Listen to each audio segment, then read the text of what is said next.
ꯑꯍꯥꯟꯕꯃꯛꯇꯗ ꯄꯨꯛꯅꯤꯡꯒꯤ ꯋꯥꯔꯣꯜ ꯊꯧꯔꯝ ꯑꯁꯤꯕꯨ ꯁꯔꯨꯛ ꯌꯥꯕꯤꯔꯤꯕ ꯄꯨꯝꯅꯃꯛꯄꯨ ꯇꯔꯥꯝ ꯅꯣꯛꯆꯕꯒ ꯂꯣꯏꯅꯅ ꯑꯣꯟꯂꯥꯏꯟ ꯁꯥꯄꯝ ꯅꯩꯀꯣꯛꯅꯅ ꯈꯨꯔꯨꯝꯖꯔꯤ ꯂꯥꯟꯊꯣꯛꯆꯔꯤꯕ ꯊꯧꯔꯝ ꯑꯁꯤ ꯄ꯭ꯂꯦꯠꯐꯣꯝ 9ꯗ ꯈꯣꯟꯖꯦꯜ ꯑꯣꯏꯅ ꯑꯃꯗꯤ ꯃꯤꯠꯌꯦꯡ ꯇꯥꯕ ꯐꯪꯕꯤꯒꯅꯤ ꯈꯣꯟꯖꯦꯜ ꯑꯣꯏꯅ 90.0 ꯋꯥꯍꯣꯡ ꯔꯦꯗꯤꯑꯣ ꯈꯨꯠꯁꯦꯝ ꯔꯦꯗꯤꯑꯣ ꯃꯅꯤꯄꯨꯔ ꯑꯣꯟꯂꯥꯏꯟ ꯔꯦꯗꯤꯑꯣ ꯚꯤꯖꯨꯑꯦꯜꯗ ꯑꯥꯏꯑꯦꯁꯀꯣꯝ ꯍꯣꯝ ꯆꯦꯅꯦꯜ 129 ꯏꯂꯥꯏꯠ ꯇꯤꯚꯤ SK TV GTPL ꯑꯃꯗꯤ ꯗꯥꯏꯃꯟ ꯇꯤꯚꯤꯒꯤ ꯐꯦꯁꯕꯨꯛ ꯑꯃꯗꯤ ꯋꯥꯍꯣꯡ ꯔꯦꯗꯤꯑꯣꯒꯤ ꯌꯨꯇ꯭ꯌꯨꯕꯇ ꯂꯥꯟꯊꯣꯛꯆꯔꯤꯕ ꯊꯧꯔꯝ ꯑꯁꯤ ꯁꯔꯨꯛ ꯌꯥꯕꯤꯌꯨ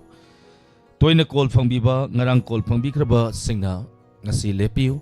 ꯂꯣꯏꯅꯅ ꯂꯥꯟꯊꯣꯛꯆꯔꯤꯕ ꯊꯧꯔꯝ ꯑꯁꯤ ꯆꯦꯅꯦꯜ ꯑꯁꯤꯒꯤꯗꯤ ꯑꯗꯨꯒ ꯈ꯭ꯋꯥꯏꯗꯒꯤ ꯂꯨꯕ ꯄ꯭ꯔꯣꯒ꯭ꯔꯥꯝ ꯑꯃꯅꯤ ꯃꯔꯝ ꯑꯗꯨꯅ ꯀꯣꯂꯔꯁꯤꯡꯅ ꯊꯧꯔꯝ ꯑꯁꯤꯕꯨ ꯂꯛꯅꯕ ꯇꯧꯕꯤꯗꯅ ꯂꯥꯟꯊꯣꯛꯆꯔꯤꯕ ꯊꯧꯔꯝ ꯑꯁꯤꯗ ꯁꯔꯨꯛ ꯌꯥꯃꯤꯟꯅꯁꯤ ꯂꯥꯟꯊꯣꯛꯆꯔꯤꯕ ꯊꯧꯔꯝ ꯑꯁꯤꯗꯒꯤ ꯂꯝꯗꯝ ꯑꯁꯤꯗ ꯑꯋꯥ ꯑꯅꯥ ꯇꯥꯔꯕꯁꯤꯡ ꯑꯗꯨꯒ ꯇꯣꯉꯥꯟ ꯇꯣꯉꯥꯟꯕ ꯍꯤꯔꯝ ꯀꯌꯥꯗ ꯃꯇꯦꯡ ꯄꯥꯡꯗꯨꯅꯇ ꯂꯥꯛꯂꯤꯕ ꯄ꯭ꯔꯣꯒ꯭ꯔꯥꯝ ꯑꯃꯅꯤ ꯃꯔꯝ ꯑꯗꯨꯅ ꯀꯣꯂꯔꯁꯤꯡꯅ ꯂꯥꯟꯊꯣꯛꯆꯔꯤꯕ ꯊꯧꯔꯝ ꯑꯁꯤꯗ ꯂꯛꯅꯕ ꯂꯩꯇꯅ ꯊꯧꯔꯝ ꯑꯁꯤꯕꯨ ꯃꯄꯨꯡ ꯐꯥꯍꯟꯕꯤꯌꯨ ꯍꯥꯏꯗꯅ ꯀꯣꯂꯔꯁꯤꯡꯗ ꯅꯤꯡꯁꯤꯡꯖꯒꯦ ꯑꯗꯨꯒ ꯇꯣꯉꯥꯟ ꯇꯣꯉꯥꯟꯕ ꯄ꯭ꯂꯦꯠꯐꯣꯝꯁꯤꯡꯗ ꯁꯔꯨꯛ ꯌꯥꯕꯤꯔꯤꯕ ꯄꯨꯝꯅꯃꯛꯄꯨꯁꯨ ꯑꯃꯨꯛꯀꯅ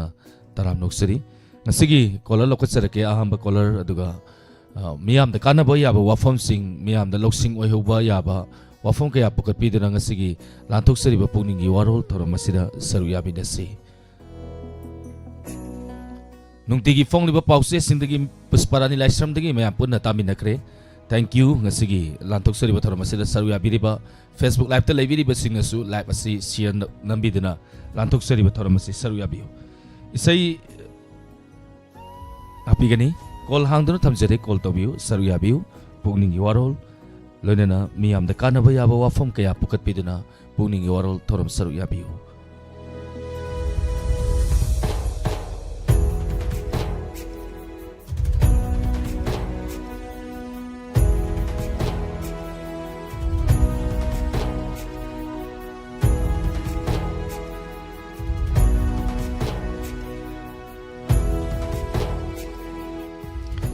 नेसे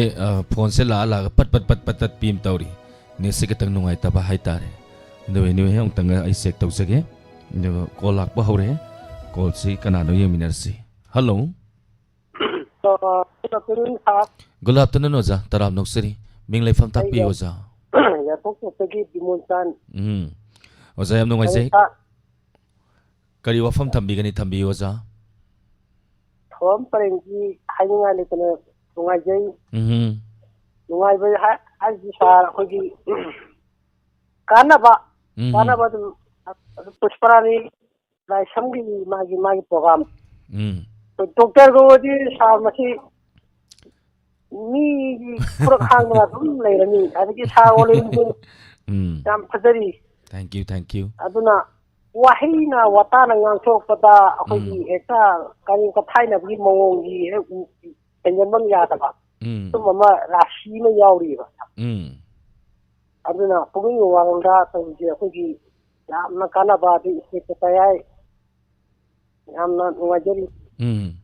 adu akogi tabiriba khwaitba kai khumna bawsaraga akogi aurang khudamaki loina phadari aduwa akogi naharungi akogi quiz program ki hapki yabgi tanzaji bajiroi tabra haji sargi khanjaniba ya nungaijai oja quiz ki program si yamna sangna kuina haidi adum ai sar dong tang tanajage hariba thoram si quiz ki program si hapa ya bra sir na ai soidana tanajage sir yipingi ma adagi matang da kogi ahallun gi thoram je sa ये पुष्पा ने समगा संबोधवा कोई रा कई निर्मला खदोगी हालो जी ये तार हो कोई की फोन मसा पाजे बनीना फेसबुक लाइव ता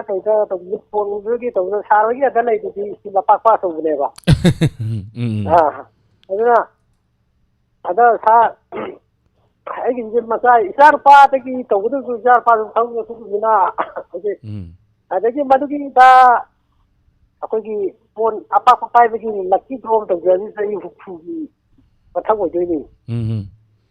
अदो फरे सा याम नुवाजरी अदो पाव पाथपा Matangi वाफम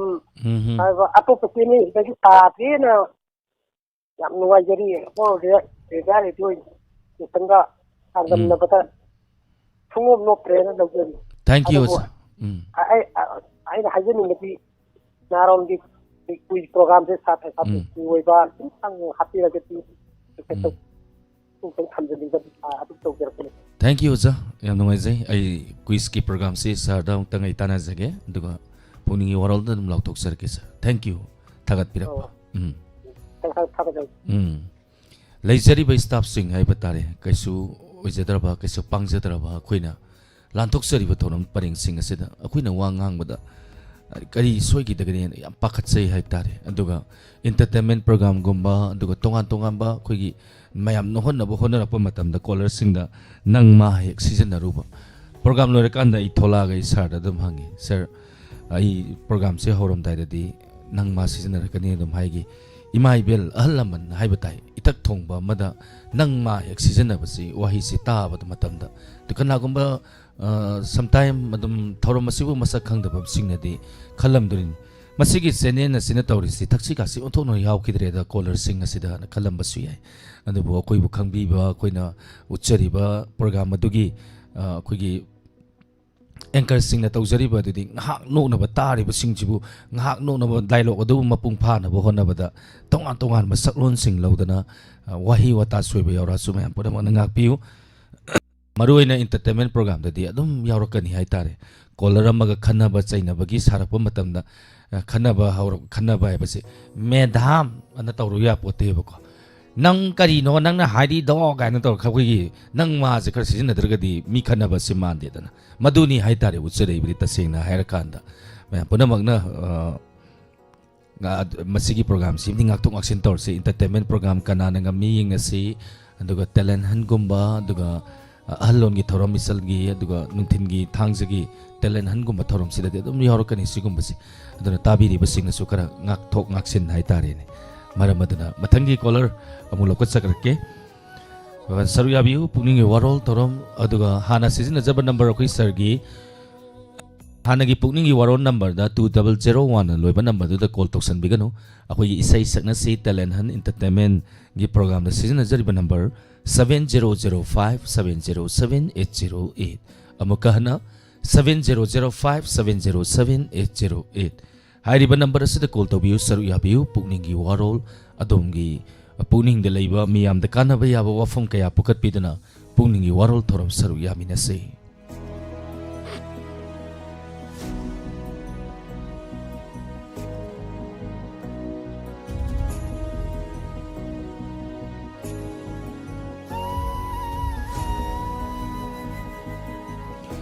mayam aduga koi ngasi su dum mateng pang maleptri ana baga sana ba kona ba satpada tongan ba hiram kaya da Diamond TV amadi Wahong radio na aduga kusam nazarga mayam ga mateng pang maleptri marak sida kogi la kadori ba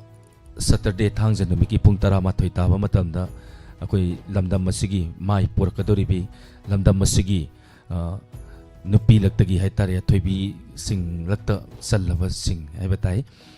mamingna bodybuilder gi thoksom sanjita mafam masida una jagadori magsi koigi 2 lakh sena sangadaba mafam ma koigi magi sakadaba mafam sida koigi 2 lakh sangadaba sida koigi pesa khar wat pa hai tare adu mayam khar atopa jaga singdagi mateng pangna rahaba matungda 80,000 amu wali 80,000 amu war pasida honorable hanagi chief minister biramba and singna sukharam panganen haire lemoriba singna se koigi hojik se dum koi mateng pangba hona rakre madam thoksom sanjita gi mayam mateng pangba ei photo thagat sarake mayam da duga hayeng program namitak mayam caption baje dum problem moi hai tare gp na singmada maram aduna hojik tagi dum mateng pangbiba hobira pa yare hojik hana so dum mateng pangba horakre hojik mi mapan mung mateng pangba horakre laba sangwa chani sahum khwai digi nungsi jaba chene na sida koina yaujara phambam masida phambam matamda khwai digi nungsi ba hai targadi awana tarba sing aduga tongan ba leiriba program asibu saru yariba yengiba mi yeng tariba singna magi ngamjaba lupa yankhai sama pukhana dana lamda masida awana taraba singda mateng pangba aduga nungsibagi paisa do katanatna nungsibagi isela masili hai tare ni channel ꯑꯁꯤꯗꯒꯤ ꯑꯗꯨ ꯃꯁꯤꯒꯤ channel ꯑꯁꯤꯒꯤ ꯅꯨꯡꯁꯤꯕꯁꯦ ꯑꯩꯈꯣꯏ ꯄꯥꯛ ꯀꯥꯏꯅꯒꯨꯝꯁꯤ ꯑꯁꯤꯒꯨꯝꯕꯁꯤꯗꯒꯤꯅꯤ ꯑꯩꯈꯣꯏ ꯑꯃꯠꯇ ꯑꯣꯏꯅ ꯄꯨꯟꯁꯤꯟꯗꯣꯏꯕ ꯏꯔꯩꯄꯥꯛ ꯏꯔꯝꯗꯝ ꯁꯅꯥ ꯂꯩꯄꯥꯛ ꯉꯁꯤꯁꯨ ꯑꯩꯈꯣꯏꯒꯤ ꯆꯦꯅꯦꯜ ꯑꯁꯤꯗ ꯇꯣꯉꯥꯟ ꯇꯣꯉꯥꯟꯕ ꯀꯝꯃꯨꯅꯤꯇꯤ ꯍꯥꯏꯕ ꯇꯥꯏ ꯃꯌꯥꯝ ꯑꯃ ꯌꯥꯎꯗꯅ ꯃꯁꯤꯗ ꯑꯋꯥ ꯑꯅꯥ ꯇꯥꯔꯦ ꯍꯥꯏꯕꯗ ꯃꯨꯁꯂꯤꯝꯒꯤ ꯈꯪꯗꯦ ꯆꯤꯡꯒꯤ ꯏꯆꯤꯜ ꯏꯅꯥꯎ ꯈꯪꯗꯦ ꯃꯩꯇꯩꯒꯤ ꯈꯪꯗꯦ ꯇꯣꯉꯥꯟ ꯇꯣꯉꯥꯟꯕ ꯖꯥꯇꯤ ꯂꯩꯔꯤꯕꯁꯤꯡ ꯑꯁꯤꯒꯤ ꯃꯇꯦꯡ ꯄꯥꯡꯕ ꯃꯇꯝꯗ ꯑꯩꯈꯣꯏ ꯖꯥꯠ ꯕꯤꯖꯥꯠ ꯈꯥꯏꯗꯅ ꯃꯇꯦꯡ ꯄꯥꯡꯉꯤ ꯍꯥꯏꯇꯥꯔꯦ ꯌꯥꯝ ꯅꯨꯡꯁꯤꯕ ꯏꯆꯦꯜ ꯑꯃꯅꯤ ꯋꯥꯍꯣꯡ ꯔꯦꯗꯤꯑꯣꯒꯤ ꯆꯦꯜꯂꯤꯕ ꯏꯆꯦꯜ ꯑꯁꯤꯗ ꯇꯤꯟꯃꯤꯟꯅꯔꯤꯕ ꯑꯍꯜ ꯂꯃꯟ ꯃꯌꯥꯝ ꯄꯨꯝꯅꯃꯛꯄꯨ ꯍꯥꯏꯖꯔꯤ ꯀꯣꯜꯁꯦ ꯅꯦꯠꯁꯦ ꯈꯤꯇꯪ ꯅꯨꯡꯉꯥꯏꯇꯦ ꯑꯩ ꯑꯃꯨꯛꯇꯪꯒ ꯁꯦꯝꯖꯒꯦ ꯑꯗꯨꯒ ꯀꯣꯜ ꯄꯥꯏꯈꯠꯆꯔꯛꯀꯦ ꯃꯊꯪꯒꯤ ꯀꯣꯂꯔ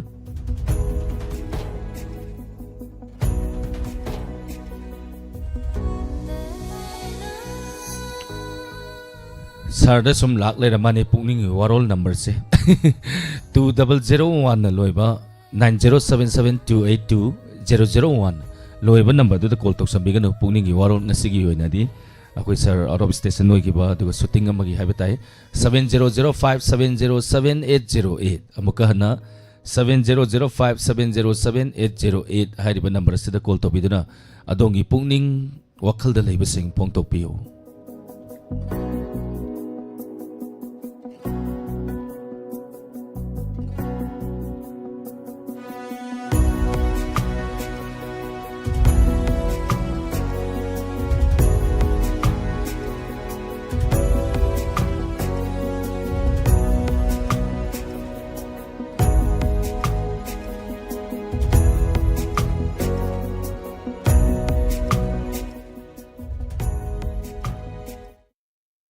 ꯅꯦꯠꯁꯦ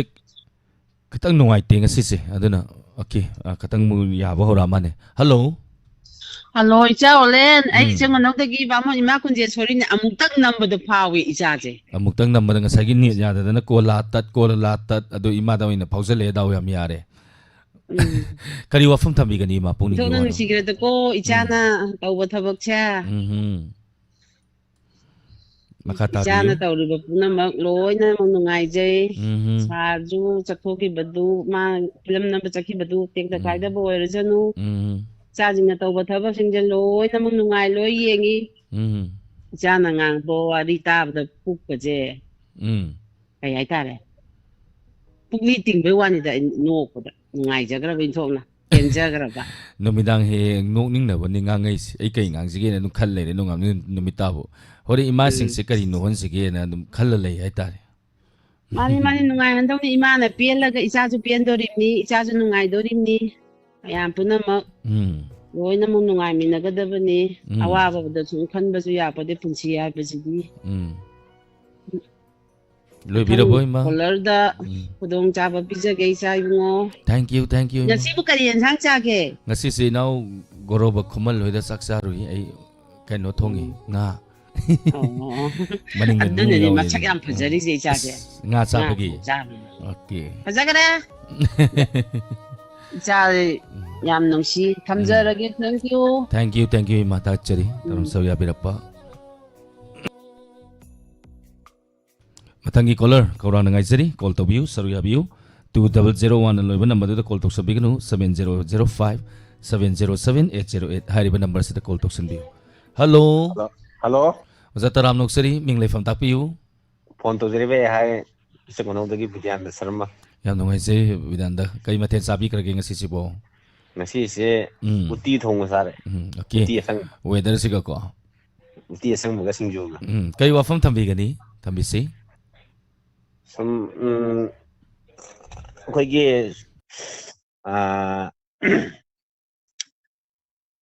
ꯗꯥꯏꯃꯟ ꯇꯤꯚꯤꯒꯤ ꯑꯩꯈꯣꯏ ꯄ꯭ꯔꯣꯒꯥꯝ ꯑꯅꯧ ꯑꯅꯧꯕ ꯌꯥꯎꯔꯛꯄꯁꯦ ꯌꯥꯝꯅ ꯅꯨꯡꯉꯥꯏꯖꯩ ꯇꯥꯕꯗ ꯑꯅꯧꯕ ꯍꯥꯏꯕꯗꯤ ꯍꯥꯟꯅꯗꯒꯤ ꯈꯤꯇꯪ ꯄ꯭ꯔꯣꯒꯥꯝꯁꯦ ꯈꯔ ꯑꯞꯒ꯭ꯔꯦꯗ ꯇꯧꯔꯛꯄ ꯍꯥꯏꯇꯥꯔꯦꯀꯣ ꯅꯪ ꯏꯁꯩ ꯑꯩꯈꯣꯏꯒꯤ ꯁꯪꯅꯥꯏꯔꯕ ꯏꯁꯩ ꯑꯩꯈꯣꯏꯒꯤ ꯁꯩꯁꯛꯄ ꯑꯃꯒꯤ ꯏꯁꯩ ꯊꯥꯕꯤꯔꯛꯄ ꯀꯥꯟꯗ ꯌꯥꯝ ꯅꯨꯡꯉꯥꯏꯖꯩ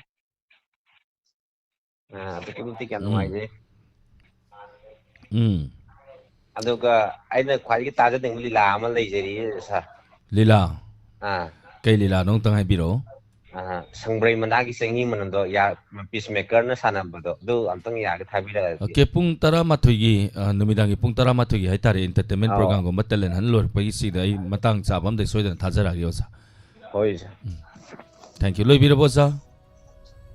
Sar nung lojara ge sar. Thank you, thank you. Haning mo mayam de hajera ge mathang gi tawne hajera ki. Thank you, thank you. Hojik se ke dawi hair kan da khogi lau sat pagi gari haitare ne forsan haitoira tractor haitoira si khogi lau yai bagi kumurani lau yai bagi kumur kanda kakala ni kakala kanda ke daure hair kanda laibak singi sigi issue se am thole hoji accident toira ni kai gi no hair kanda laibak se khogi amasu nangna ba selak pa tractor loi biri bai sele nau sing asu amagi yai balora makanda amagi musian makanda magi tayar da paklei ba khogi lekhom sing sina sorok national highway da sakhairak pa duga leirak kulak sing da soin sakhairak pa nong sura kana di ke daure labuki leibak asidi am nale anduna leba adum accident se amtoire haitare hoji ngarang sodum thoi haitare aduna khogi lau yebi ri ba machine pu bi ri ba sing su khogi yari makhai di khogi tingi ba wire electric ki line adu cable wire khogi manipur gi kasin ko yasin ba thong na pau khang puri ba haitare media gi tingi ba wire sing se khogi saru sing sina chola kan da sum tathara wire tala kan da problem yam lak ba haitare yari makai di koi order masu tholok pa male sing manipur government gi side tagi natragana department gi side tagi haitare hoji sorok ta lo bu yei be yar roi haidana amadi tholakre maram aduna yari makai di koi lau yei bi ba lau pu sing su sorok ki matai da lau yei bi da ba hoi kum da problem oi tar ga di dum tau bi bi tau da bu lai mi ba oyar aduga sorok ta lekhom na sing sing se thada bi da na ba hona mi na si mayam ko accident ne basi miyoi mapok ni tang na pongba tang na pok seba miyoi mapok sida kesu na taba miku amada accident da lai kita basi tuki mating nungai se de haitare hing na set paga sap mane tagat ti ang sigi basi di masigi ko saksi di kay da ngurani hello hello hello hello ming le fam tapiu madam Tawalel ay huy ka di kajine. Yam nungai say. Kari wafam thambi gani thambi si madam. Nung ye. Hawjulok thalo raga phawa nung nangana nammaga laira hawji abe. Kedong ay batai. Aduga mana tawale na tawute. No pathagi tawbadi dum thingnare sanjare aduga thawda kam kan thawjano ai yamuning ai tar ai saw uning ya thang jin mi te yang yumda kari wayar kan da kari kamai tora kan thawjana te ying wan da ai yumda dum ai sida lei ri ba mawong sine dum ai dum no pe tor le ai saw gan de chau tor do man de kam kan thawjano kan ni ni ko bani na muk saw budi yawi adubu control hai tarin loi bi ra boy magi wafam yam nungai je sa ado anoba hapelok do nongmai jing da nang ha ko thani ne se hapelak pa ada jing han torino mo kaw wali ba melan da ne ba sai sak pa magi konjen program no bu da ko adu se hapele na singer of the day adagi akhoi paw ra kan da hana ta bi ning ba phone ko gan tham ba ko thong na ba to adu su ya ngai je hona jarake madam akoi kaya ma hapsan na ba kan hona jari mayam na bu support to birati akoi lepa leitan hona jarake ko aidigi maru ri se mayam gi support ni hai tare si aning dong ne ta tham da ne thank you madam thank you akoi hoji am kan khanari program se kai ayu nung dingi ji khara sense to si na kan khanari hai tare nung thin gi program se hoji iseng se na kan da low ising gi matam soi salakpa yuki program nungtingi program aduga numidangi program se mi adu yam halle hai tare aduna koi kai hapsan jigi gari kan khanari makhan adum hapsarake koi drone leina ba koi sarna sudum hai bikre drone je he leira paga XYZ kananogumba mada pau paurani ima akoigi kara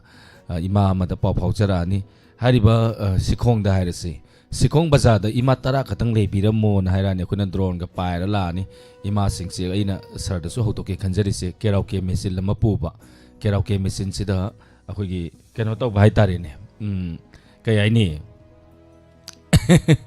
karaoke machine ise da saktan hangi sini ima singse leram badu da ai phammaga aduga wari watai ga sum sanaba adugi program ama su koi hapna ba na kana sem sa sari do tongan tongan ba sing program hapsarake mem saru yaminasi support to view khwai digi maru we ba tabiri ba madi yengbiri ba singi support ni hai batai support ngai sari kaurang na miyam na koi gi sur ni koi gi thawai ni miyam na koi gi punamak ni hai batare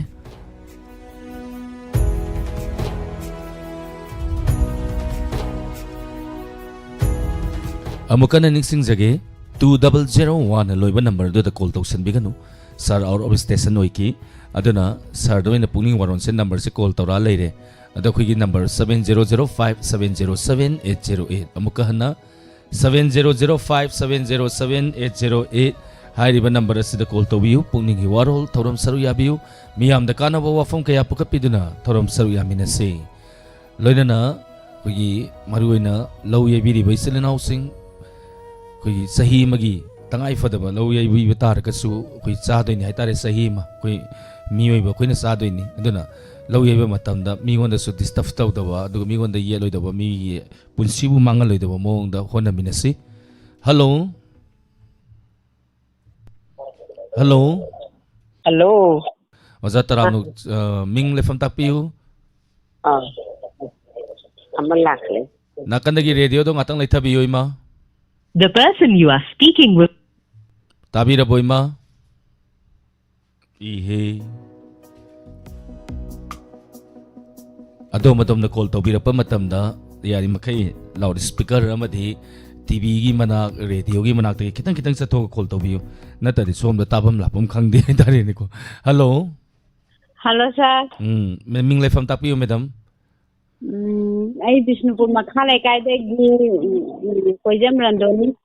yam nongai je madam lantok sari ba thoram masida saru ya birapa kari wafam thambi gani thambiyo madam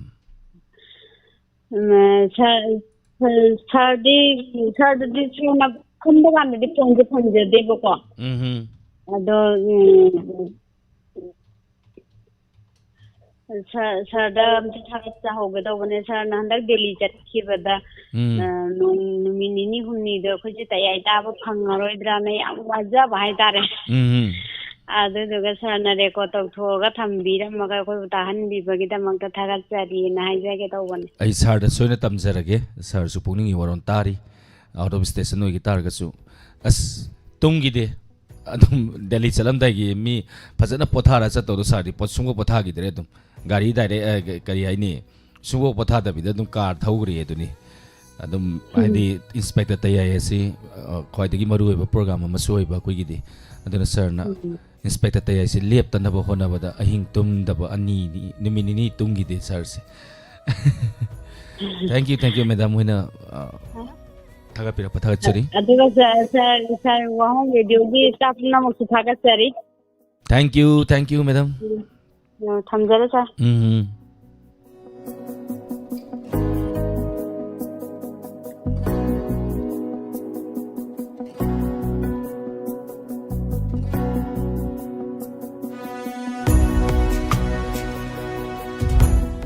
hello good afternoon sir phone tawzari bhai kanga patri kuno le karge akas nashram hi yamba kas kai wafam thambi gani thambi se asai portion gi matang gi do lambi di akoi je sine lambi ji tawraga chatle hai tar seng na tam da ko adagi mati nuai ki angang yauraga chatlaga su nawai di lambi ta chatok pada sai tom ta dum ngamna ba ai samak line oi jara su tom ta ngamna ba by means tawraga dum chacha bane ba hauji china makamai to gi lambi ji angang yauraga chatlaga su akoi je kari hai dum ko di lambi tha leibak chat pa dong na tawre bu tawraga koi gi koi nan ma do kari hai dum ko di bai tawre du mari le na sing na su kaino to bi de adagi leiba swagi lekagi club ki kaino sing na su kitang section thawang di lokal pe di ꯅꯨꯡꯉꯥꯏꯒꯗꯕ ꯑꯗꯨꯁꯨ ꯇꯧꯕꯤꯗ꯭ꯔꯦ ꯀꯔꯤ ꯍꯥꯏꯗꯧꯅꯣ ꯈꯪꯗꯦ ꯑꯩꯈꯣꯏꯁꯦ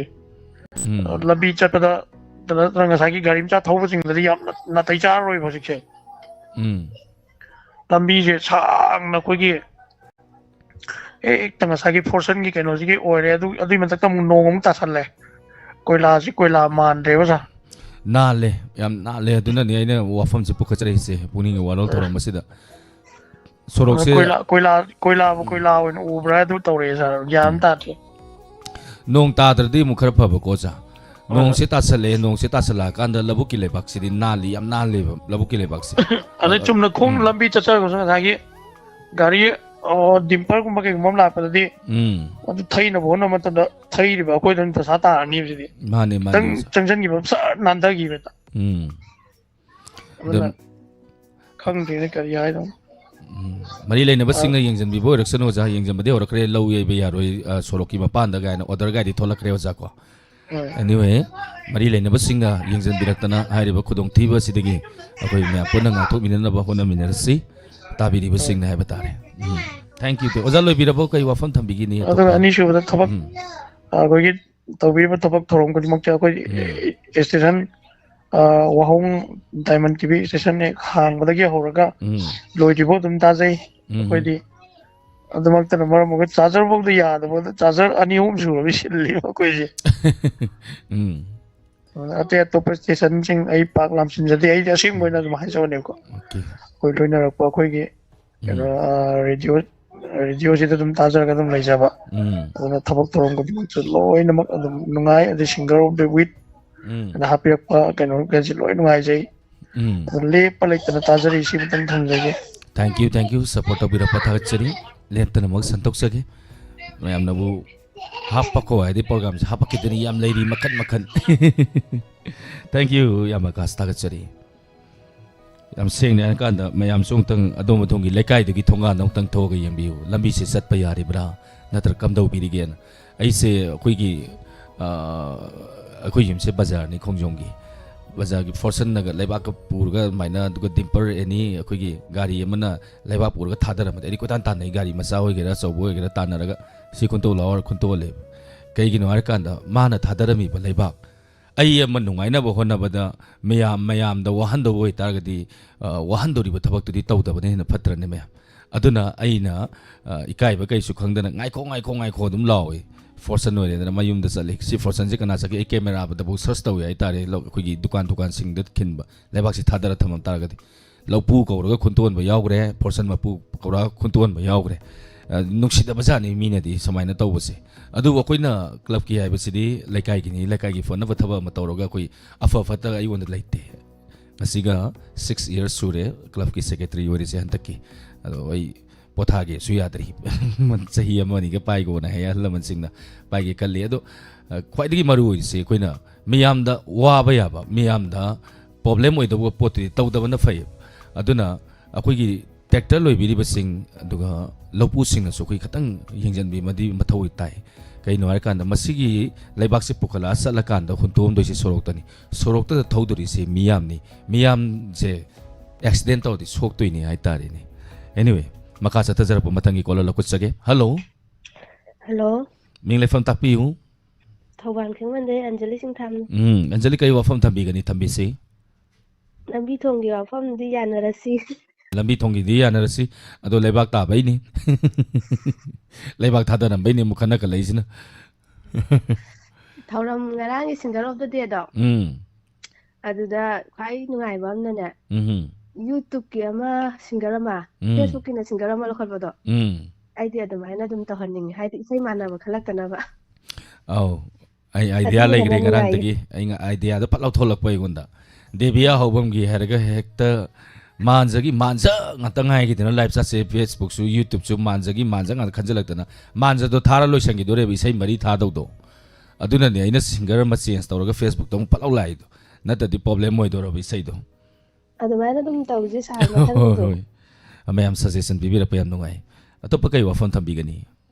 ꯊꯧꯔꯝꯁꯤꯡ ꯍꯟꯗꯛꯀꯤ ꯑꯅꯧꯕꯁꯤꯡꯁꯨ ꯂꯣꯏ ꯅꯨꯡꯉꯥꯏ ꯍꯥꯏꯖꯒꯦ ꯇꯧ ꯊꯦꯡꯛ ꯌꯨ ꯊꯥꯒꯠꯆꯔꯤ ꯂꯣꯏꯕꯤꯔꯕꯣ ꯑꯟꯖꯂꯤ ꯂꯣꯏꯖꯔꯒꯦ ꯑꯇꯩ ꯋꯥ ꯌꯥꯝ ꯉꯥꯡꯉꯗꯤ ꯐꯠꯇꯦ asoi balai thank you Anjali toram saru abirappa akoina live phone in program da akoina kari gumba ma hapse Tuesday gi koino gi program sai tare Wednesday gi ra Tuesday gi ra ngarang gi ko live phone in program ma hapse kari no hai kan da koina film akakna bi mathamakba akakna bi haibadi a na hoba film sing b na hoba film sing c na hoba film sing akoi hana haidok pe kari gi damakta haidok tri no hai kan da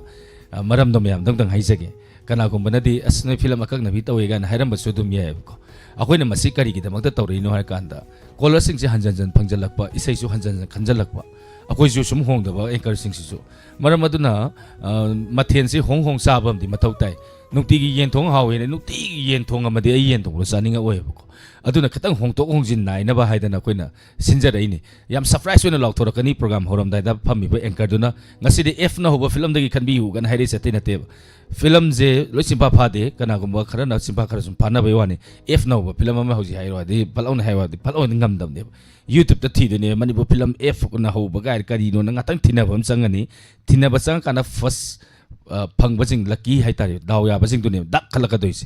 adune ba koi gi pandam di ta sengna har kan adu di natre boji toise call tok sala ne ba e na hoba film khalwara ne e na hoba film di kari bi lege sar nang chali ba koi doina adu bu call wa na phangjara ni na koi na film maming se mo haire ba adu bu mathang dai di koi film maming haira roi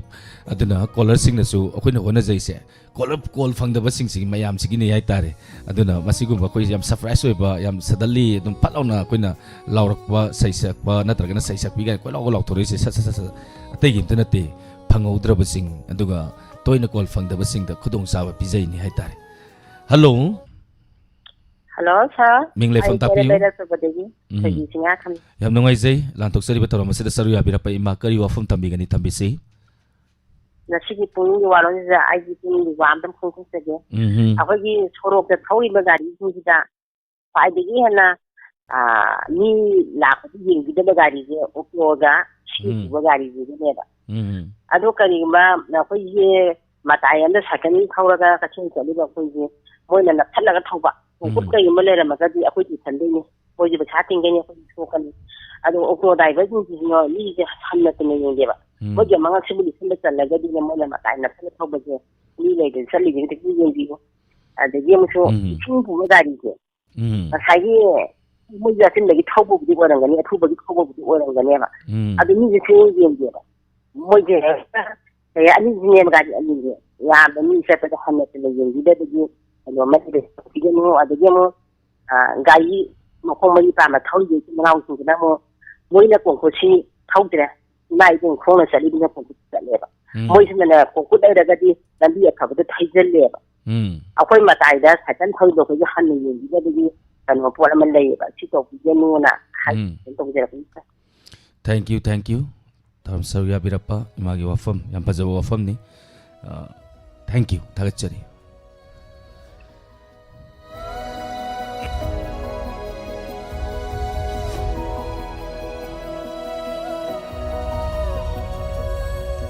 taibang pan sida ibu pokpi rai basi aigi yum aigi da makhalaga hinguro haira thadorok panatti maramadana akoina miyoi ba moina pobani na miyam gi kana ba yaba miyam da soi da ba miyam da disturb tawroi da ba tabak khara di tabom thoi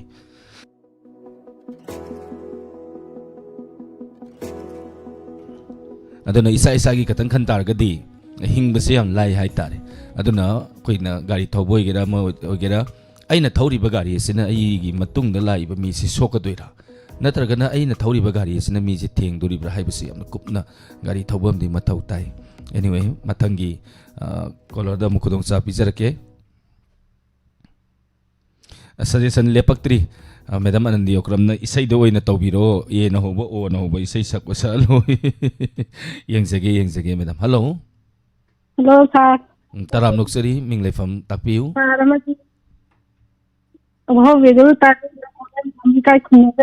madam loudspeaker thabi raga dinga ta muthat piu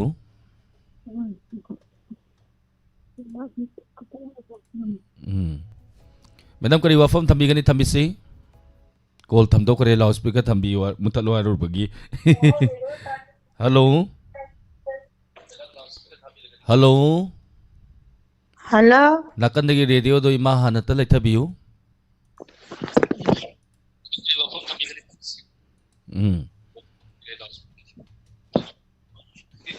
Tabirabo ima. Nga. Tajare ima. Mingale fonga tapiu ima. Pukhau ima mi maneba. Yam nungai ima. Ima ne isabu ima ne ikai khumnajari. Nabusu taram nuksari. Tabiri ba mayam se ima na khurumjari. Ado ima ju pukhau gi mapam te chada tamjara ken tawbane. Tambiu ima. Kamai tawge bu ibungo. Lau uram dai ga di nong ji suta ta dre da na. Ado lau du khau do ure. Khau do ure lau do du ga ne nong sina angang ko phangai ta re ima gi lau rang kha ujaba do khau do ne nong nang na lai re. Hojik se nong nang lai re ba koi ma. Nong ta re. Akoi di sahi ma gi si lau si uraga hingja doi ni do loina sana doi ni do khau doi ni do. Adana yam nungai trene ima je nong hin anga ko phangai tare mai khukal lama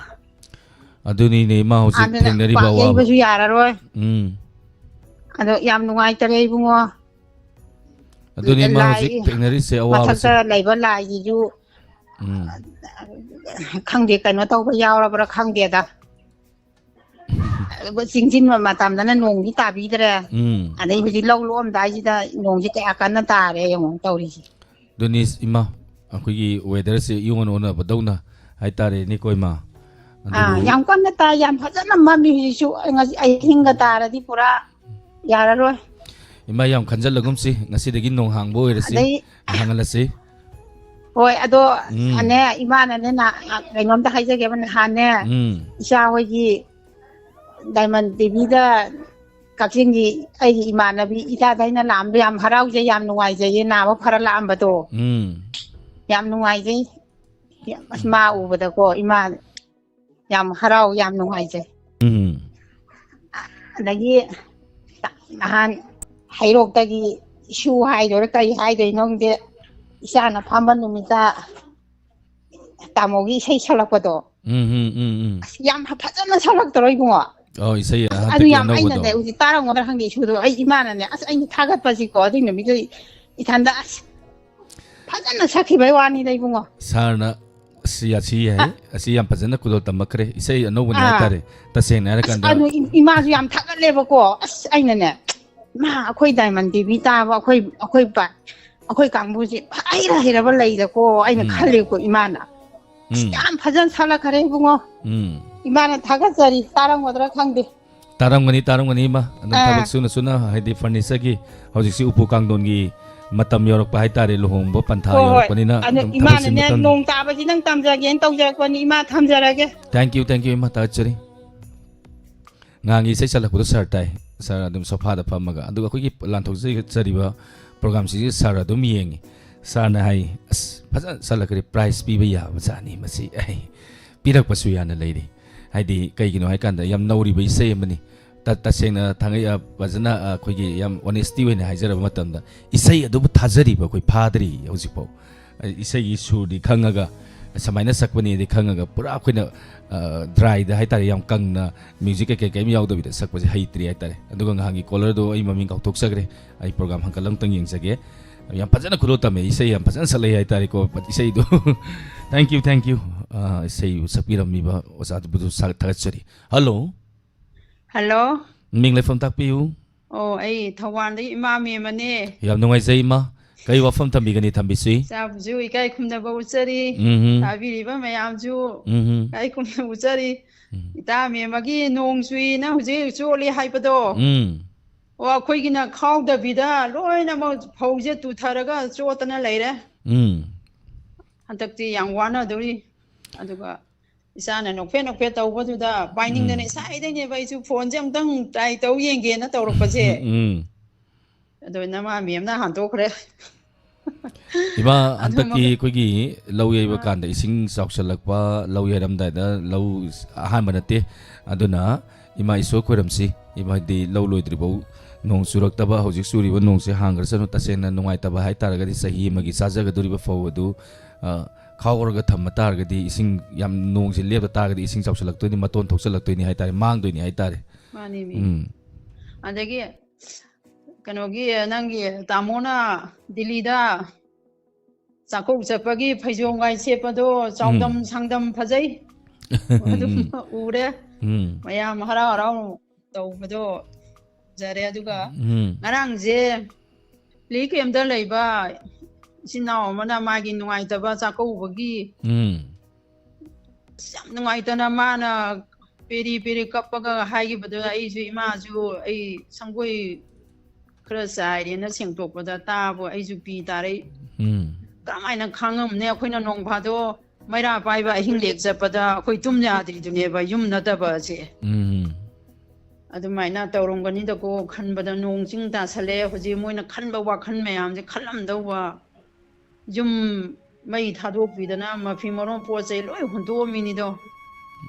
aduna nungai te mogi khaluraga hoji inge ingak baje khoi di yum ni na mo tawning bada tawi moina mu tawram da usina kari no na hangai di mayam na jog jog yeng birami khangde mogi ju khaluraga yam nungai te adu isa na ngasi tawram pai baje da isa de ima na wari sana ning dana ai ju ongtang di wari sana ogena leija bani ngo yam nungai se ai ju nungai ba ana yek yaw da bo yu ko oi jage ma dan thangje no miki no phe daw bo do eta phone je da mining ba duna phangdi da phangda ba mi jing ja no wo jam yaw kholai yam nungai re caller je yam munna re hojik se hoi hoi si are ga thamjara ge thank you basina khoi ju phau tu re nong cho sal le thamjara thank you nungai te reliquim da lady basing hai batai sahi magi kumai harau lai khudingi sum yum ningjang bai helakani ai tare kana gumagi akoi da thokta bagi fari ni ko thokra basing da mag yeng se ba ko akoi da thom madi kari no khandoi se num akoi da num singjal lagai tare akoi na u se ba mta tuki mating nungai ramoi kari gi da makta ningol singna pijon saksa masagi arei basing paja ba sing aduga makeup tawdana pajana salido relief camp da leiriba mapure ba singduna magi loina ba singdu karigi damak thaninga moi karigi damak ta puhaninga moi gulla se puri ba mayam do kedo we puhaninga moi toino adubu thamoi do da phawrong do ba maisak tu ni aduna ni kanana su thamoi pela moi relief camp da leiriba sing aduna aidi khoigi ningol sakau dai kya interest yaugi de yungi kawi aisu kya interest yaugi de interest yaudi haibadi ise singdu nusi da bagi aduga ise singdu mirai bagi dinate ise singdu nusi baduna bu kauri ni sahi magi samina na ba haidana saksara masamine saksara do samina ise singai kuina lemina de station da dum sele sida ai radio ya de har mai dum la ai tare adubu phangda ba singna di thamoi da kari phawrong ga dage habdani aduna ni caller na thamoi so na tamai do tawsinaraga tarakpa piranga thamoi dagi tarakpa piranga khenai aduna wa ngang pa matam da su thamoi dagi ngang pa aduga simban thong dagi ngang pa wahiga khenai thamoi dagi wa ngang pa wahi aduna mipum khudimaki thamoi busu joy tobonga mi hai tare maka sata jarapa mathangi kola lokot sage hello mingle phone tak piu phone tong sirai ba ai singam jem cha ai sao je ding de lai jai sir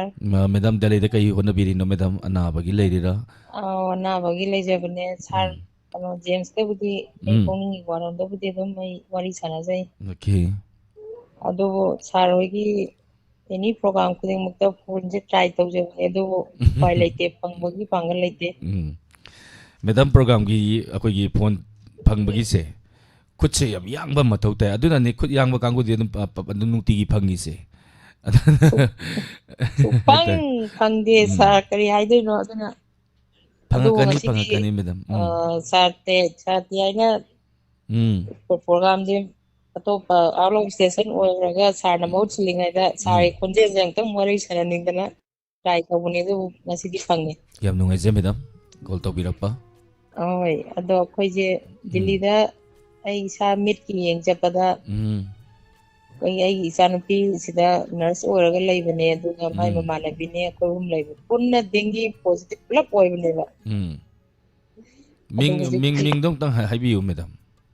ai gi ming game ta adagi isa nupi gi mamina memory okay leifam di madam Delhi gi jiki kanoda koi fortis host anda pu bane ba okay ꯑꯗꯣ ꯃꯦꯗꯥꯝꯒꯤ ꯑꯩꯈꯣꯏꯒꯤ ꯃꯅꯤꯄꯨꯔꯗ ꯍꯥꯏꯇꯥꯔꯦ ꯃꯅꯤꯄꯨꯔꯒꯤ ꯑꯁꯦꯡꯕ ꯌꯨꯝꯗ ꯃꯅꯤꯄꯨꯔꯗꯅ ꯃꯨꯇꯨꯝ ꯐꯤꯕꯧ ꯋꯥꯡꯒꯣꯏ ꯀꯦꯟꯗ꯭ꯔ madam ꯍꯧꯖꯤꯛꯇꯤ ꯐꯕꯤꯔꯦꯀꯣ ꯃꯤꯠꯁꯦ ꯈꯔ ꯑꯗꯨꯝ ꯐꯕꯤꯔꯕ꯭ꯔꯥ ꯍꯧꯖꯤꯛꯁꯦ ꯀꯟꯅ ꯇ꯭ꯔꯤꯠꯃꯦꯟ ꯆꯠꯊꯔꯤꯕ꯭ꯔꯣ ट्रीटमेंट तौर लेजर कापने हंतक डेट 13 14 मरी मंगारक सुदेगा फब ओइरसनु मैडम कुइना हॉस्पिटल दा लेबा यादे हॉस्पिटल गा कुइगा खरगा खन्नगदौनी नोइ दि सुंगला ला ओइ गन हाइरम दौनी एकता ना हॉस्पिटल गा फ्रेंडशिप फ्रेंड ओइ बसे यम फरक यम ताई हाइ तारे को मैडम अदो मैडम कई वफम थंबिकिनी लोइबिरब्रा छालोइजरे सुमई सागी खुंजे नोंतंग वरी साना फंगजरदेना ट्राई तौजरपने इकोना चांबीरे थैंक यू मैडम सारे फादर सा थंजरे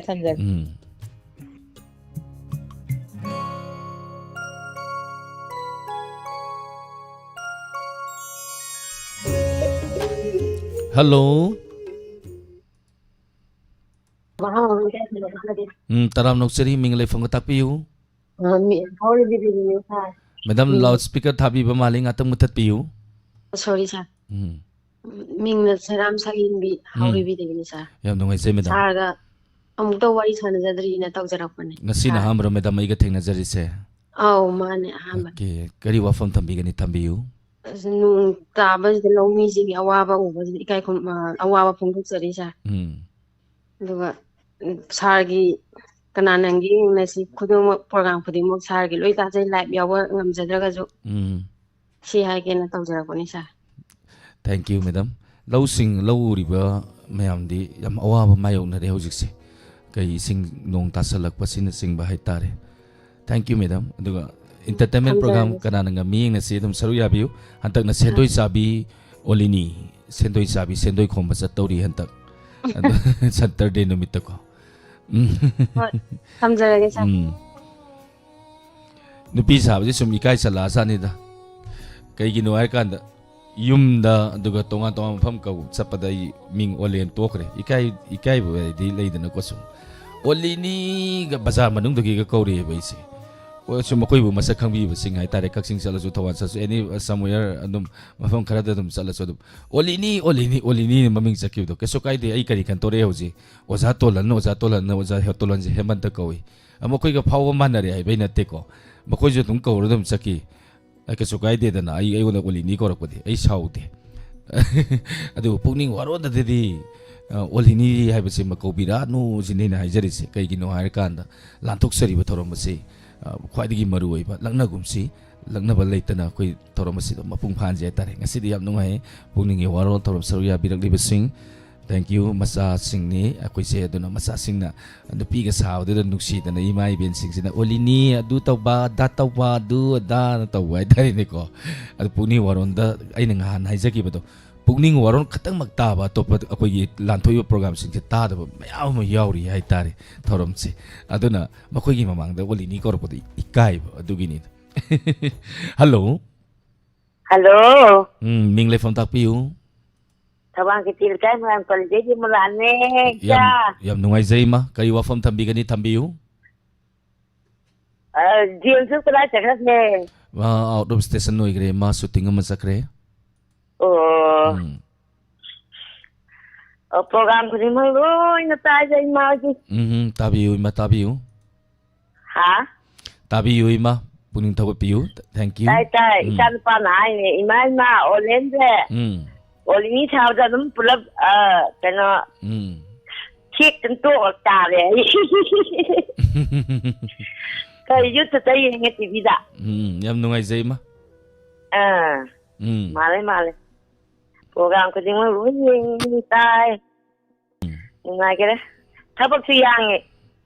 thank you ma program tar pothabiu WAHONG video diamond tv je magul lai ga jani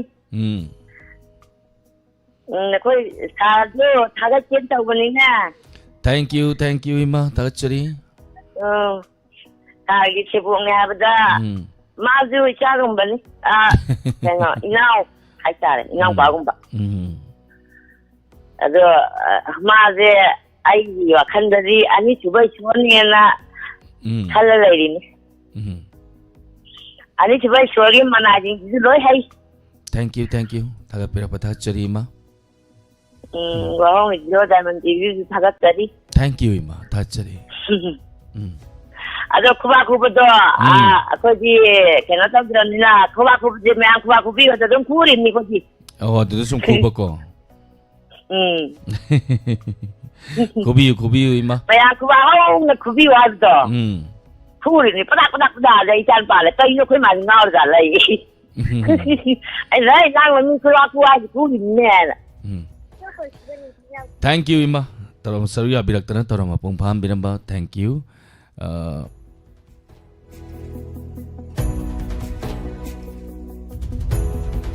Pungta thagala di phamba sumi kairi duni natarne mayam ko adubu koina nupi sabasta duga yening da bakangu sudum yorom duni koina nupi sari ba duga nirmala na puspana nupaga sarap yening da ba itare adubu mioi ba mapok amoy na po bani na mipum khudimag na nungsi hallo haibu di yaroi kedo nung dasu akoy bu nungsi bi bakara dum yauni nungsi da bakara su dum yauni ai gi program yeng ni bakara su yauni yening da bakara su dum yauni ai tare ni ko adubu akoy na sum olaga sum yeng ko matamda akoy gi leiseri bi staff sing aduga sir dagi ayaba lawra kanda ai sir de han ayaba lawi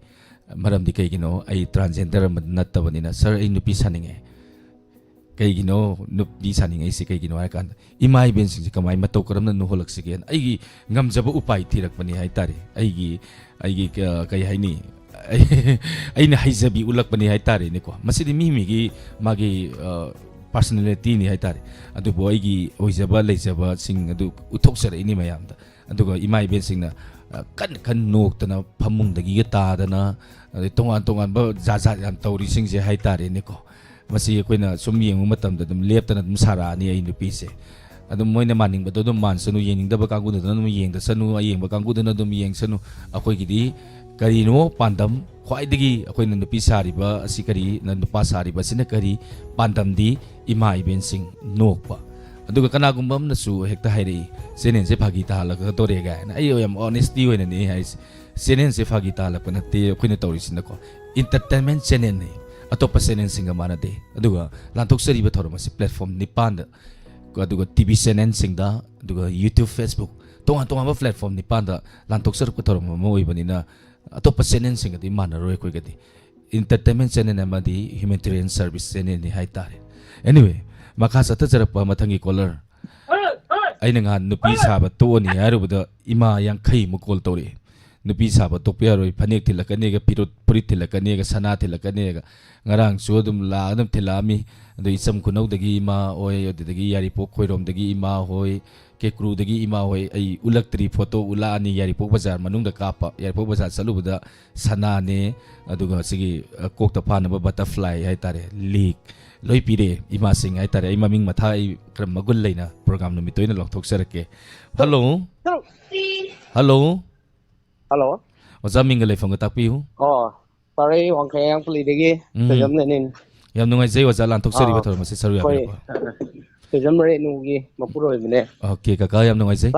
ngasi se ai pukning gi warong gi khudong sa ba lok jaraga ai wafam ma nintang ongdok jage sar hujik se aina yam sum chathok chasin sum tawda lambi longhang da yam nungai je da ba khara sum thengna ja ba hai tare abdi hujik matam gi kolak ba hai gadra sa kolak ko matung ina ohong walak ba hai gadra hujik se saroi su dum chathok chasin tawba matam da thengna birang mani khoi gi lambi line khuding ma hai tare khoi gi coffee corner gumba mayam ma hujik ti jaga gi matung jaga sinda hangdor ko akoi thengnare natra sa ado hairiba coffee corner sing sida pulliba kano se haina sawangna sum yengjabda nungdang gi anam matam pung ahum makai mari degi horga nungdang pung 13 makai 12 sai sibowda coffee corner sing sida pikharwa ngang sei 13 13 de horga sei 15 13 bogi manung sida adum pullaga leiba thaga charaga karima kanda nupi masa sing adum yawi hek yengda nungai taba mongda adai karigumba koi gi coffee corner khradadi samjillaga manak thangnaba dukan singda pot leibaga hek changoba matamda ganja manamgumba namba adai karigumba yengma nungai taba karigumba chinja khra sizinaba dongna sum thengnajaba haitare aduna masina akoida piriba saitheng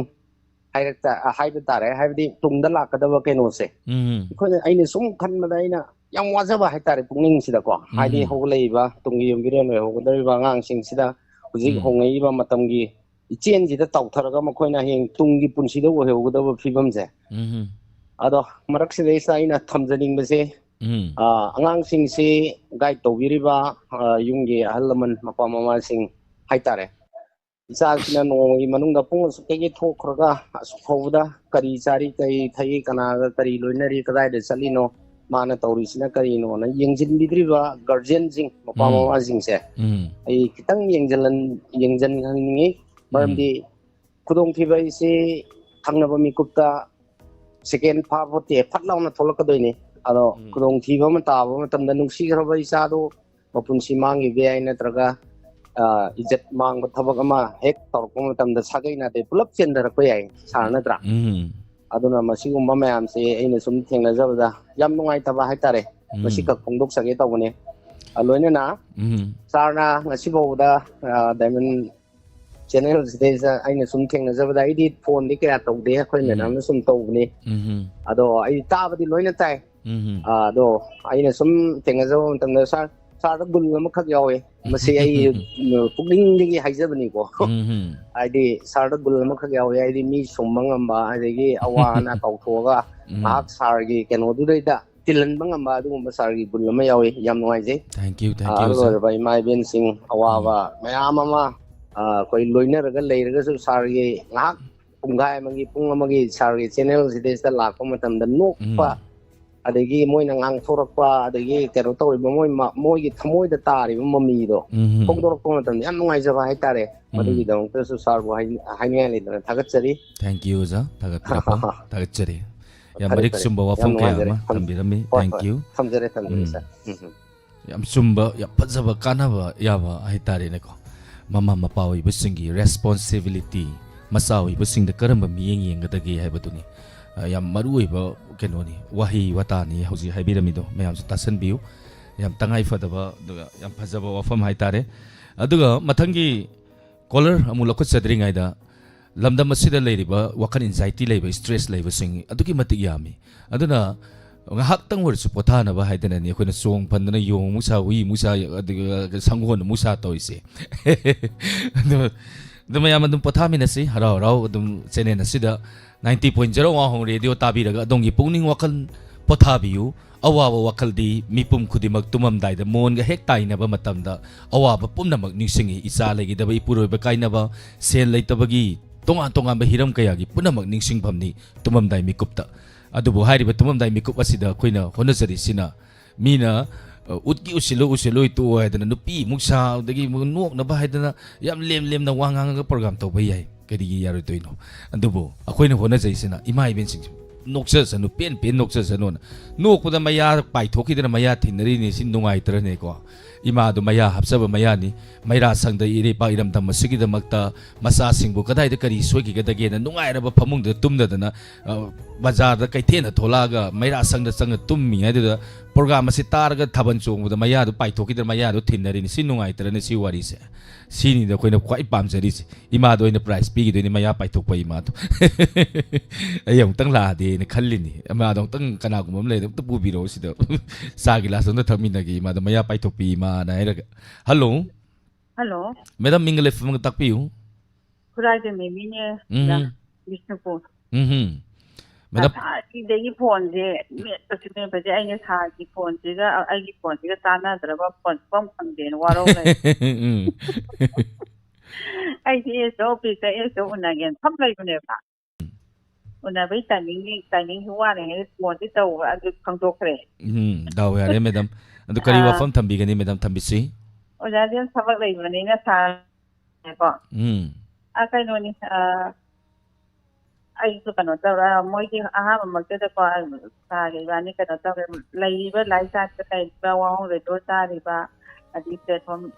ꯇꯔꯦꯠ ꯅꯤꯄꯥꯜꯗ ꯇꯥꯕꯤꯔꯤꯕ ꯈꯨꯗꯤꯡꯃꯛꯅ ꯑꯍꯥꯟꯕꯃꯛꯇꯗ ꯑꯩ ꯅꯣꯡꯃꯆꯔꯤ ꯑꯩꯅ ꯍꯥꯏꯖꯔꯒꯗꯤ ꯅꯍꯥꯟꯃꯨꯛ ꯁꯥꯔꯁꯦ ꯑꯝꯇ ꯄꯨꯛꯅꯤꯡꯒꯤ ꯋꯥꯔꯣꯜ ꯇꯧꯕ ꯇꯥꯏꯃꯤꯡꯗꯁꯨ ꯍꯥꯏꯖꯈ꯭ꯔꯦ ꯀꯣ ꯑꯃꯨꯛꯀ ꯑꯩ ꯍꯥꯏꯖꯒꯦ ꯑꯩꯈꯣꯏꯒꯤ ꯍꯧꯖꯤꯛꯀꯥꯟꯒꯤ ꯆꯦꯡ ꯌꯦꯟ ꯀꯥꯔꯠꯀꯤ ꯃꯦꯔꯥ ꯏ ꯀꯦ ꯋꯥꯏ ꯁꯤꯅ ꯇꯧꯕꯗꯣ ꯄ꯭ꯔꯣꯒ꯭ꯔꯥꯝꯁꯤꯡꯁꯤꯅ ꯇꯥꯕꯤꯔꯤꯕ ꯈꯨꯗꯤꯡꯃꯛꯅ ꯇꯥꯕꯤꯔꯒꯗꯤ ꯁꯤ ꯁꯣꯏꯗꯅ ꯇꯧꯗꯕ ꯌꯥꯗꯕ ꯊꯕꯛ ꯑꯃꯅꯦꯅ ꯑꯩ ꯍꯥꯏꯖꯒꯦꯅ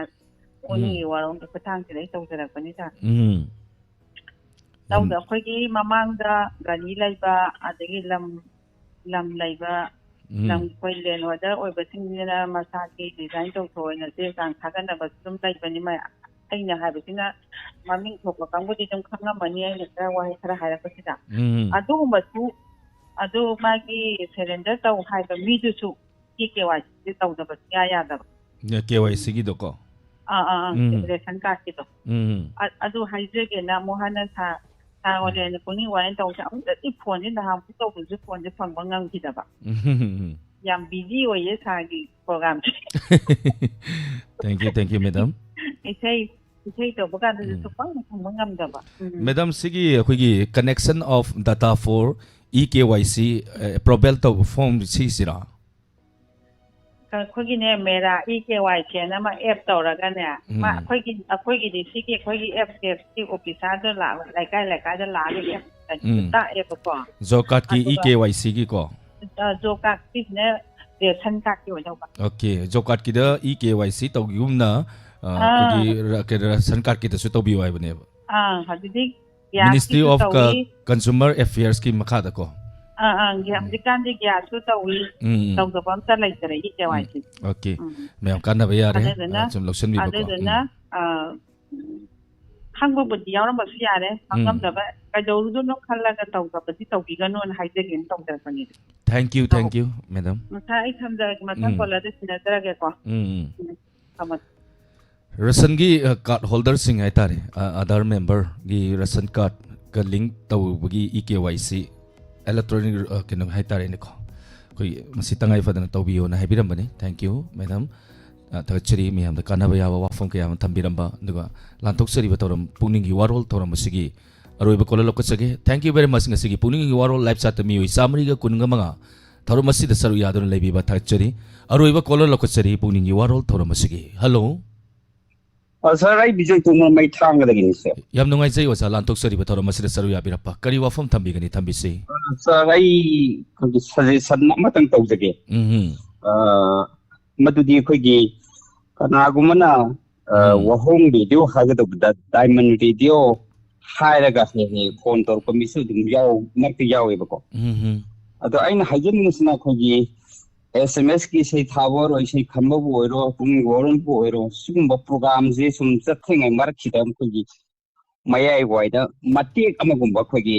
डायमंड रेडियो दा वहोंग रेडियो की सिंगर सिंग सुमयाम यावरि बनिने को खोगी मार खिदा डायमंड रेडियो गा हाबन सिंगा को याम तेन ब कट मसंदंग एपटीस तो बि यारो दसर आई सजेशन वर बि देखो याम कन सेमी ओजा दो अखोई नैरकदौरी अदु याम कन सेमजरी ओजा वाहोंग रेडियो गायन पल्लगा अखोई याम कन सेमजरी ओजा ओजाना याम तांचाना हाइबिरकरे थैंक यू ओजा ममखा करी वफम थंबिगनी ओजा थंबिसी ngasi dum thamjrage war biyat yam nungai jai oja lanthok sari ba thoram saru yabirappa ado sir so to pasine ndu yorom bani na haitare ne dum maramak ta dum palakpa yawi sometime ado koi penthol ore da kai dore no natrane thank you oja thoram saru yabirappa thachari koi kana semjari oja na su pambiramme koi tongan ba program horom dai aduga maramak ta haitare aduga koi nang sai su haijagi ba to pasine singadi koi gadi manade humanitarian service amadi entertainment channel aduna tongan haitare ne khara hongtok hongjin adum yam saruk yaminasi yam nungai jai thank you tarom saru yabira bangasigi pungningi warol torom basida tongan ba wakhalon phaurak pasing pukat piraktana miyam da kana ba yaba wafam kaya ma pukat pidana thoram masibu mapung phan biriba maman yamlaba nuksi jaraba ngasigi tawi diba singbu haningai leitana thagachari loinana lau biriba amadi singi haitare awabada saru yazari nong hangkibo oirasanu lau khauraga leiriba lau okba lokpa matam yorakpa duga chahi amagi wana honajariba nongju nungsa khaidana saraba kalengi maisa aduda nungsa gi maisa aduda chatana lau pengba lingba khotna tawruba mayam punamak to haitare ne aduga mahi charam daida nong sa चुसल्लक्पा मही चारमदाइसिदा अवाबा पीरे अदुनि तौरिसे अदुना मसिगी पुनमक्ता अवाबा सरु याजरी लोइनना नोंग हांखिबो ओइरसनु लौ लोकमिनबा अदुगा tractor लोइबिरिबा इसेल नाउसिंग लौ चप्पिरिबा गारी सिंगना यारी मखै सोरोक्ता लेखोम पुखतपिरकनु अदोमना लेखोम अमा थादा पिरंबा मतमदा अदोमगी लेखोमदुना मियोइ कयागी पुंसी मांगकपा याई हाइबसी सिखतमक खनबिरगा मियामगीदमक खनबियो हाइदना हाइजगे दुगा थोरमसी लोइसिनबगी एयाबा लौजरी सेक्शन लैसी सीट बेल्ट हाबियु गाड़ी तपना थौबियु हौजिकी ओइनदि मिकु खरदंग मियामदगी लापथोक्सरी पुनमपु ओलेन सापम नबकना इकौनोना खुरुमसरी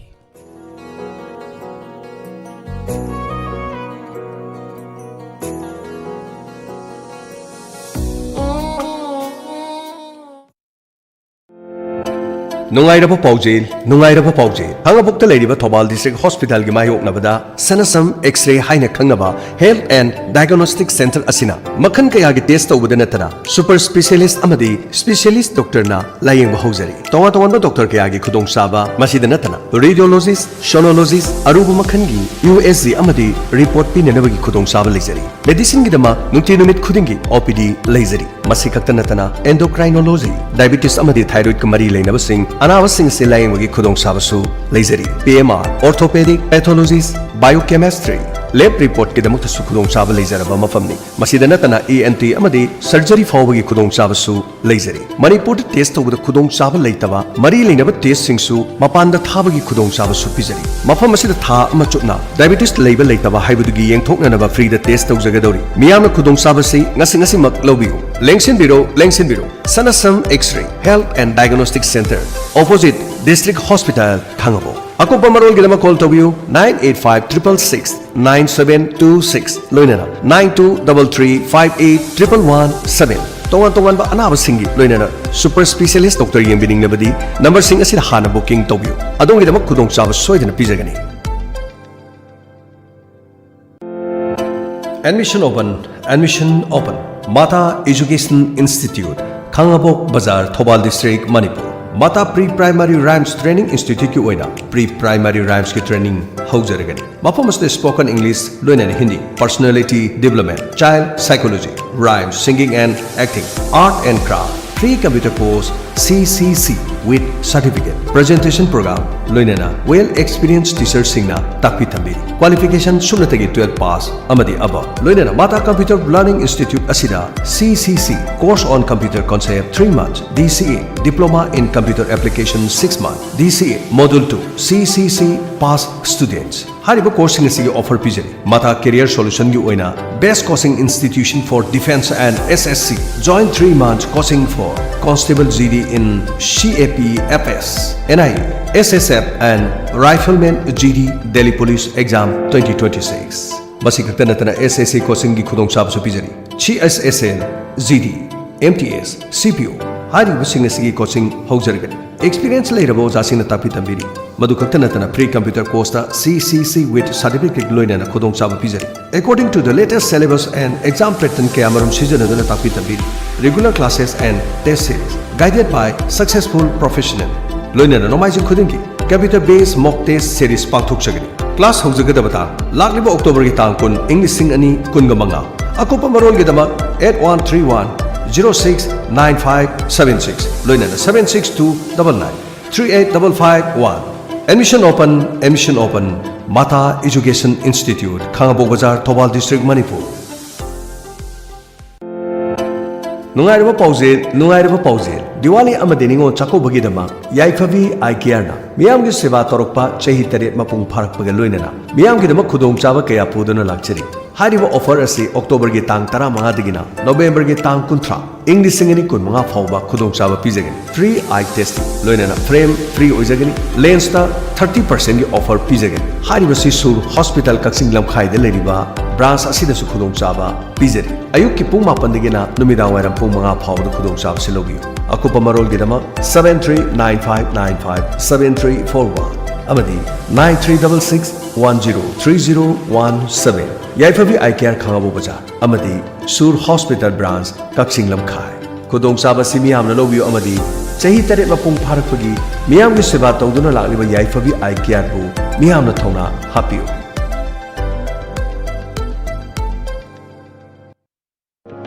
हांदोक्चरी आयुष हेलिंग पॉइंट आर्मनी बिल्डिंग पाखंग नापम परेंग कक्सिंग खुंजाई लेकाई मफम